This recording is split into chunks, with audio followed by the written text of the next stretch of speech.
मैं आपसे पूछता हूं वकील साहब कि क्या आप में इतनी हिम्मत है, आप अपने चचा जनाब हफीज साहब के खिलाफ कार्रवाई कर सकते हैं?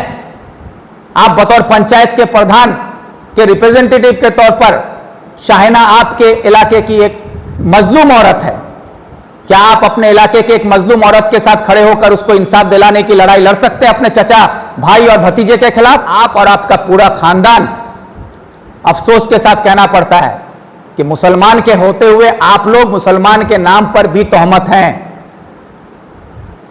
मुसलमान होकर आप लोग जो सूदखोरी का काम करते हैं, यह सूदखोरी हराम है इस्लाम में, और हराम की कमाई खाने वाला आपसे इंसाफ की उम्मीद हम लोग नहीं कर सकते। इन लोगों का एक पूरा रैकेट चल रहा है धनतोला में कि पढ़े लिखे जो दानिश्वर लोग हैं वो लोग फाइनेंस करते हैं, मंजर के जरिए सूद में पैसा दिया जाता है, फिर उसी के भाई भतीजे से वसूली किया जाता है। ये एक रैकेट बना के रखा गया। कौन सा इंसाफ है वकील साहब, पंचायत के रिप्रेजेंटेटिव? मैं आपसे पूछता हूं कि 9,60,000 रुपया अगर नहीं दे पाया तो उसको 12,50,000 रुपया देना होगा। ये कहां का इंसाफ का फोन आ जाता है। इसीलिए पुलिस भी मजबूर है, लेकिन विक्टर मजबूर नहीं है। विक्टर इंसाफ की लड़ाई के लिए बेखौफ होकर अपनी लड़ाई हम लड़ेंगे, चाहे हारें या जीतें, लेकिन लड़ाई लड़ेंगे। आज आपको यहाँ पर बुलाए आने का मकसद है कि कल हम लोग इस्लामपुर ज़िला निर्माण कमेटी की तरफ से इस्लामपुर में एक बस टर्मिनस में प्रोग्राम किए इस्लामपुर को ज़िला बनाने के लिए, और उसी के साथ एक धनतोला यानी कि गैसल 1 ग्राम पंचायत का एक मुद्दा सामने आया, जिसमें फ़िरोज़ नाम के एक शख्स को 3 महीने से गायब है, इसका कंप्लेन किया गया है। उस पर पुलिस कोई कार्रवाई अभी तक नहीं की।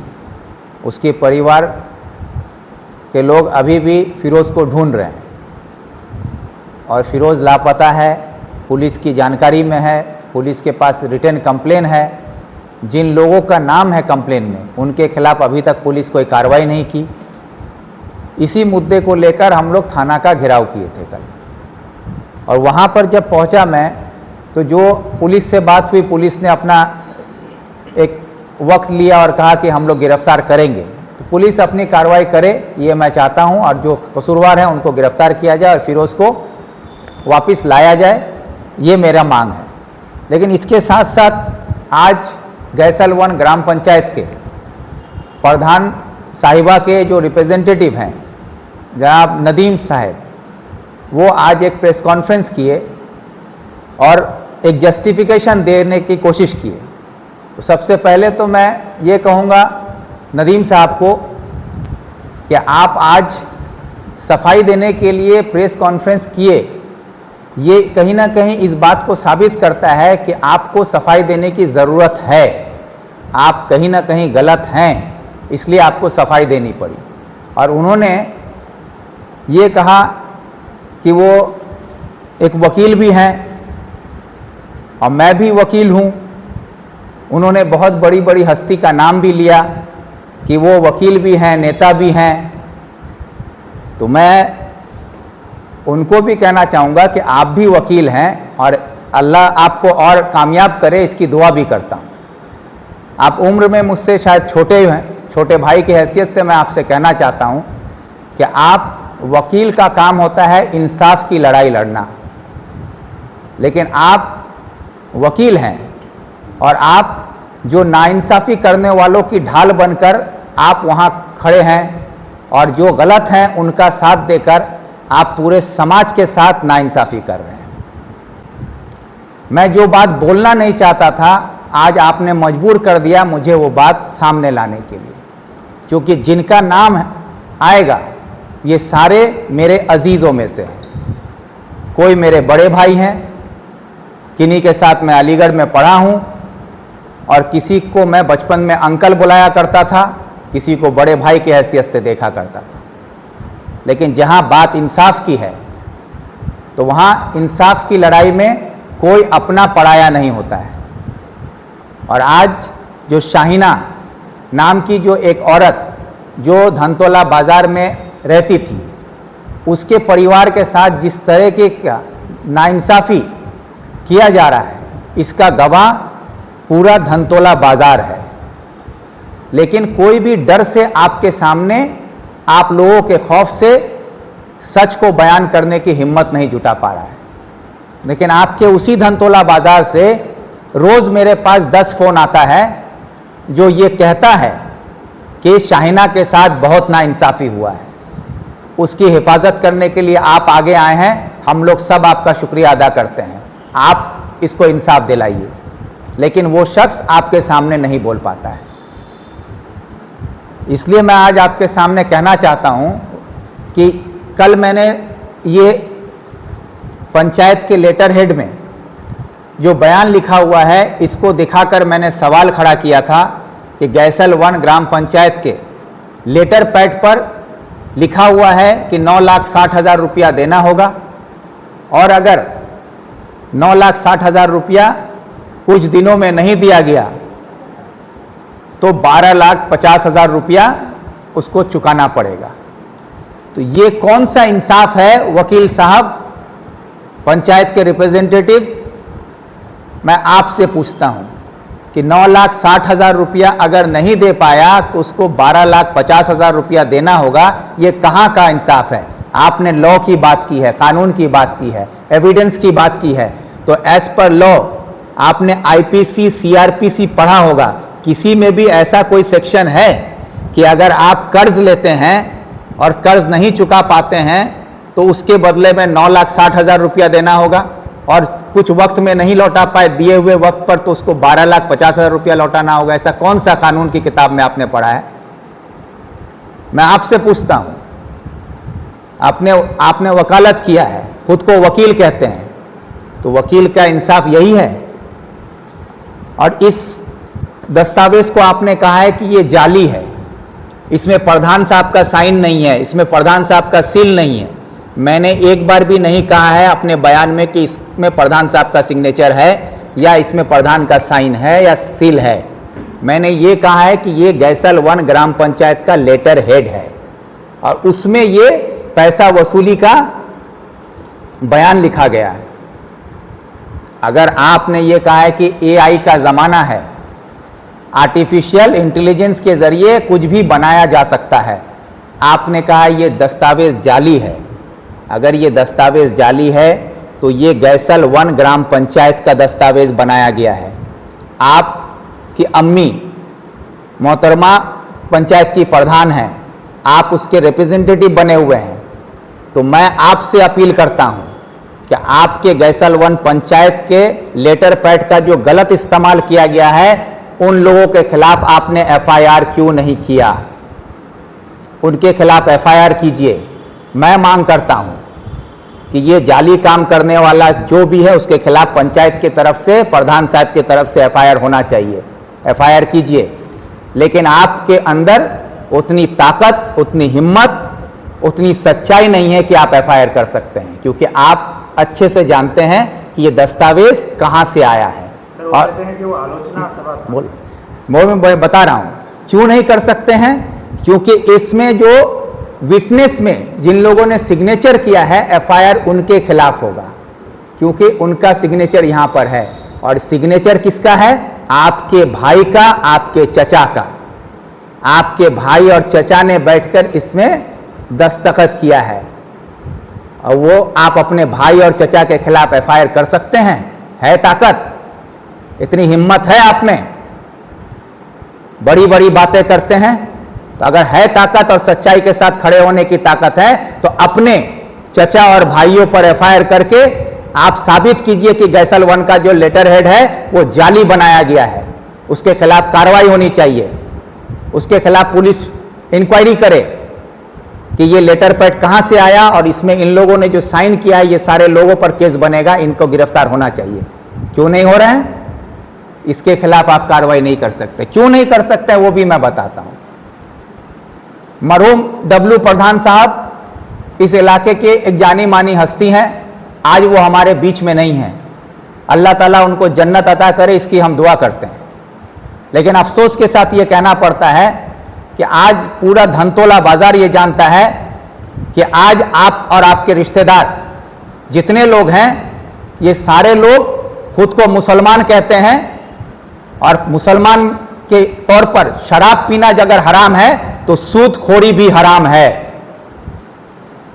आपके खानदान में जिन लोगों का नाम आ रहा है वो सारे लोग शाहिना के साथ जो ज्यादती कर रहे हैं वो सूदखोरी का पैसा वसूल करने के लिए कर रहे हैं।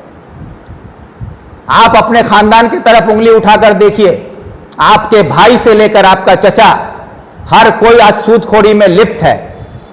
सूद में पैसा देकर पूरे धनतोला बाजार को लूट रहे हैं आप लोग।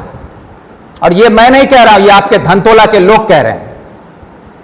आज शाहिना को 4 लाख रुपया मजबूरी में लेना पड़ा आपसे, मंजर से, क्योंकि उसका बेटा साहिल का एक्सीडेंट हो गया। उसके इलाज के लिए लाचार मां बाप अपने बेटे को बचाने के लिए आपके दरवाजे पर जाकर हाथ फैलाया कि आप उसको कुछ रकम दें ताकि वो अपने बेटे का इलाज करा सके। अगर आपके अंदर इंसानियत होती तो आप इलाज के लिए पैसा देते, लेकिन आपने सूद के बेवज में पैसा दिया। 5% ब्याज पर आपने पैसा दिया और 5% का ब्याज चुकाने के लिए वो लोग राजी होकर आपसे पैसा लिया, लेकिन आपने क्या किया कि 5% का ब्याज को बढ़ाकर 20% कर दिया कि आज के आज मेरा 4 लाख रुपया वापस करो, नहीं तो तुमको तुम्हारा जमीन देना पड़ेगा।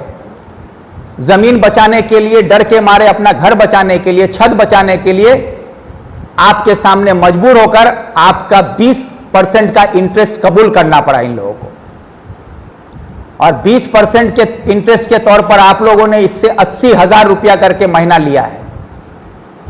और ये 80,000 रुपया महीना चुकाने के लिए जो सेल्फ हेल्प ग्रुप महिला दल चलाती थी, उस दल का पैसा भी उठा के आपको दे दिया गया। और जो कर्ज लिया गया लोगों से, वो कर्ज का पैसा भी आपके जेब में गया सूद के नाम पर।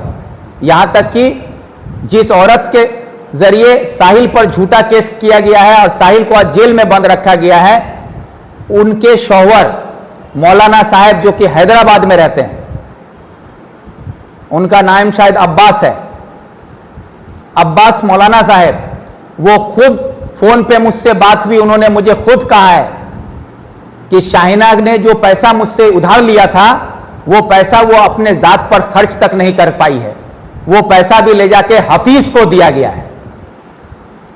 सूद के नाम पर आप लोगों ने पैसा लिया है सब, और कर्ज ले लेकर ये बेचारी मुब्तला हो गई। आप लोग सूद के नाम पर इनको लूटते रहे और 4 लाख के बदले में तकरीबन 21 लाख रुपया आप इससे ले चुके हैं। और मैं आपको इसका सबूत तक देता हूं कि ये एक रिकॉर्डिंग है मेरे पास जिसमें हफीज साहब से झगड़ा हो रहा है। वहां पर कई लोग हैं, उस झगड़े में बार बार शाहिना, उसकी बेटी बोल रही है कि हम लोग और पैसा नहीं दे सकते हैं, हमारे पास और पैसा नहीं, आपको हम लोग 20 लाख रुपया दे चुके हैं और कहां से देंगे। तो उसमें हफीज साहब का जवाब आता है, जो पैसा तुम दी हो वो इंटरेस्ट का 20 लाख रुपया तुम हमको दिए हो, अभी असल बाकी है। वो कबूल कर रहे हैं कि 20 लाख रुपया वो ले चुके हैं। मैं आपसे पूछता हूं वकील साहब कि क्या आप में इतनी हिम्मत है, आप अपने चचा जनाब हफीज साहब के खिलाफ कार्रवाई कर सकते हैं? आप बतौर पंचायत के प्रधान के रिप्रेजेंटेटिव के तौर पर, शाहिना आपके इलाके की एक मजलूम औरत है, क्या आप अपने इलाके के एक मजलूम औरत के साथ खड़े होकर उसको इंसाफ दिलाने की लड़ाई लड़ सकते हैं अपने चचा, भाई और भतीजे के खिलाफ? क्योंकि आप और आपका पूरा खानदान, अफसोस के साथ कहना पड़ता है कि मुसलमान के होते हुए आप लोग मुसलमान के नाम पर भी तोहमत हैं। मुसलमान होकर आप लोग जो सूदखोरी का काम करते हैं, यह सूदखोरी हराम है इस्लाम में, और हराम की कमाई खाने वाला आपसे इंसाफ की उम्मीद हम लोग नहीं कर सकते। इसलिए आप लोगों के खिलाफ आज जो ये लड़ाई मुझे लड़नी पड़ रही है, ये इंसाफ के लिए मैं लड़ रहा हूं। और आप ये बात कहते हैं कि आप वकील हैं, वकालत सिखा रहे हैं मुझे आपसे वकालत सीखने की जरूरत नहीं है। आप अपनी वकालत अच्छे से कीजिए, और वकील का काम अगर ईमानदारी से कर सकते हैं तो इंसाफ की लड़ाई लड़िए। रिश्वतखोरों, सूदखोरों, चोरों के हिफाजत में मत खड़े होइए। आपका चचा हो या भाई हो या भतीजा हो, ये सारे लोग आज सूद का कारोबार करते हैं और ये सारा धनतोला जानता है। इस्लामपुर में भी लोग जानते हैं। आप लोग किस तरीके से गांव गरीब मजदूरों को लूट रहे हैं ये पूरा इलाका जानता है, लेकिन कोई डर से बोलता नहीं है। लेकिन मैं बेखौफ होकर आपके सामने आपकी सच्चाई बयान कर रहा हूं, जो मैं नहीं चाहता था। मैं नहीं चाहता था कि मैं आप लोगों का नाम लूं, लेकिन आप लोग मजबूर कर रहे हैं, इसलिए आज आप लोगों के सामने ये बोलना पड़ा। आप इंसाफ की बात कर रहे हैं, ये आप एफआईआर कर दीजिए, मैं मानता हूं आप कितने सच्चाई के साथ खड़े हैं, मैं मान लूंगा। ये शाहीना को मजबूर किया गया, उसकी कार्रवाई पुलिस ने नहीं की तो वो एसपी के पास भी जाके अपना फरियाद की है। एसपी साहब नहीं सुनते हैं, थाना में दौड़ी है, थाना में उसका कंप्लेन किया गया है। कितना पिछले 3-4 महीने से वो बेचारी दौड़ रही है एक एक कंप्लेन करके, सिर्फ एक कंप्लेन नहीं 6-6 कंप्लेन किया गया। ये देखिए, अगर ये आप दिखाते हैं कि उसके ऊपर एफआईआर हुआ है तो शाहीना के तरफ से जो एफआईआर हुआ है ये भी तो देखिए। शाहीना 6-6 कंप्लेन की है, एक नहीं है। उसकी बेटी जाकर, जो कि अभी 5-15 साल की भी नहीं है, वो बच्ची अपने बाप को बचाने के लिए थाना में दौड़ी है कि उसके बाप को मारा गया, रेलवे लाइन से उसके बाप को उठा के ले जाया गया है। आज तक उसका बाप लापता है, उसके बाप का कोई हदीस नहीं मिला। तो एक बेटी को अपने बाप के लिए तड़पता हुआ हालत में उसको, वो आपको नजर नहीं आ रहा है। एक बीवी अपने शौहर को नहीं मिल पा रही है, उसका शौहर लापता है। इंसाफ की लड़ाई है, इंसाफ के साथ खड़े होइए, यही मैं कहूंगा। और मेरे खिलाफ आपको बयानबाजी करके अगर आपको लगता है सुर्खी बटोरना है तो ऐसा मौका आपको सियासत में बहुत मिलेगा, तो सियासत में आके मेरे खिलाफ बयानबाजी कीजिए।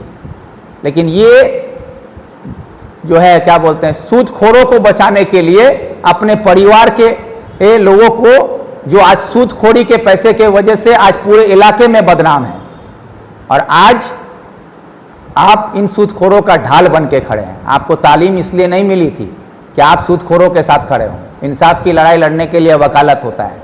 वकील साहब, आपसे कह रहा हूं, वकील साहब इंसाफ के साथ खड़े होइए, आपके साथ सब कोई खड़ा होगा, ये मैं कहना चाहता हूं। और आपको एक बात और कहना चाहता हूं इसके साथ, कि इस लड़ाई को आप जितना खींचना चाहते हो आप खींच लो, लेकिन मैं भी इसके अंजाम तक पहुंचने के लिए तैयार हूं। आपके गीदड़ भपकी से मैं डरने वाला नहीं। इंसाफ की लड़ाई जितनी दूर तक लड़ी जाएगी मैं उसके लिए तैयार हूं। इंसाफ की लड़ाई होगी। सर, कहा नहीं जाता है कि सर आप पर भी है कि आपने 5 लाख रुपए का आप पर आरोप है कि आपको। बिल्कुल, मैं तो कहता हूं कि इन लोगों ने अब कहा है कि इनके पास एक सोर्स से खबर आई, इनको मिली है कि मैं शाहीना से 5 लाख रुपया लिया हूं, ताकि उनको और किसी को पैसा नहीं देना होगा, सब मैं मिटा दूंगा, ये कहा गया है। ये जो परिवार आज खाने के लिए मोहताज है, उसके पास खाने का पैसा नहीं हो रहा है, और वो मुझे 5 लाख रुपया दे रहा है। उनके हालत को आप देखिए, उसका घर देखिए, फिर ये बात अगर कहें कि वो 5 लाख रुपया देने की हैसियत रखती है, तो 5 लाख रुपया देके अगर उसको हैसियत होती ना, तो अब तक इन लोगों को पैसा देके मुंह बंद कर चुकी होती। लेकिन मेरे ऊपर लाखों इल्ज़ाम लगा दीजिए कि मैंने पैसा लिया है, मैं ये किया हूं, कि मैं और मेरा खुदा जानता है और आवाम जानता है कि विक्टर बिकाऊ नहीं है। और जो बात उन्होंने कहा है कि सस्ती सियासत करते हैं, तो मैं जनाब नदीम साहब से कहना चाहता हूं कि अगर मुझे सस्ती सियासत करने का शौक होता ना, तो मैं भी आज आपके खेमे में होता। सस्ती सियासत करने वाले लोग तृणमूल में रहते हैं, महंगी सियासत अपोजिशन की होती है, और वो करना हर गरीब आदमी के बस की बात नहीं है। आप लोग गरीब हैं सियासत में, इसलिए आप मेरी तरह महंगी सियासत नहीं कर सकते हो। इसलिए आप जो कह रहे हो कि सस्ती सियासत करने वाले आपके खेमे में हैं, तृणमूल के खेमे में हैं। सर, ये कहा जा रहा है कि जो फिरोज नाम से व्यक्ति है, कहीं ना कहीं कहा यह जा रहा है कि विक्टर ही उसको छुपा के रखा है। अरे भाई, ये अगर विक्टर उसको छुपा के रखा है तो ये काम किसका है? पुलिस का है। पुलिस ढूंढ के निकाल दे। मैं भी तो मांग कर रहा हूं कि फिरोज कहीं भी हो, फिरोज को ढूंढ के लाया जाए, फिरोज को लाकर उसके परिवार को सौंपा जाए। फिरोज जिंदा है या नहीं है आज हम लोगों को कुछ पता नहीं है, और जमीन के लिए आज ही का एक मुद्दा है कि जमीन के लिए ग्वालपोखर में भाई ने भाई का कत्ल कर दिया। जब भाई भाई को मार सकता है एक टुकड़े जमीन के लिए, तो जमीन को हड़पने के लिए मंजर और हफीज और साहब मिलके या और जो लोग हैं वो लोग आजाद है, ये लोग मिलके फिरोज का कत्ल नहीं किया होगा, इसका क्या सबूत है, क्या भरोसा है? जब ग्वालपोखर में एक अपना भाई अपने भाई का कत्ल कर देता है एक टुकड़े जमीन के लिए, तो ये बाजार में, धनतोला में बाजार में जिसकी जमीन है फिरोज की, उसका जमीन हड़पने के लिए इन लोगों ने उसको नहीं मारा हो, इसका क्या भरोसा किया जा सकता है? ये सच्चाई है। इंसाफ की लड़ाई लड़े, मैं मांगता हूं और मैं मांग करता हूं हमारे पुलिस डिपार्टमेंट से, जनाब मंत्री गुलाम रब्बानी साहब से, कन्हैया लाल अग्रवाल जी से, हमीदुल साहब से, कि आप लोग आज इस इलाके के जिम्मेदार शख्सियतों में से हैं, इंसाफ के साथ खड़े होकर शाहीना के परिवार को इंसाफ दिलाइए, ना कि आप अलीगढ़ वाले बनकर, अलीगढ़ के नाम पर जो लोग आज यहां पर पढ़े लिखे होकर इस इलाके को अच्छी सीख देने के बजाय आज यहां पर जो लोग सूद का कारोबार कर रहे हैं, सूदखोरी का बाजार बना के रखे हैं, उनके साथ खड़े होकर उनकी ताकत बनकर गरीबों पर और जुल्म मत कीजिए, इसका मैं आपसे अपील करता हूं। खबर कीजिए कि आपके पास उसके जो मैं तो बोल रहा हूं कि अभी ये लोग जितनी अपने आप को सफाई दे रहे हैं ना, ये सारे लोग इस्लामपुर में जब ये एफआईआर हुआ था इनके नाम पर, तो ये लोग उठकर मेरे पास मेरे घर पर आए थे। उसमें हफीज साहब थे, उसमें आज़ाद था, उसमें रब्बुल था, उसमें मंजर था और उसमें अलीमुज़्ज़मा साहब थे। ये सारे लोग उठकर मेरे पास आए थे, मेरे घर पर यहाँ बैठकर मुझसे उन लोगों ने कहा था कि शाहीना का जो झमेला है उसको आप मिटा दीजिए। तो मैंने कहा ठीक है, मिटा दिया जाएगा। आप लोग उसको उसके साथ क्या चाहते हैं बताइए। इतनी बात पूछने पर उन लोगों ने कहा था कि मुझे उसका ज़मीन दिलवा दो। ये बात कहने वाला कौन था? हफीज साहब। हफीज साहब ने साफ साफ मेरे सामने बैठकर कहा था कि उसका ज़मीन हमको दिलवा दो।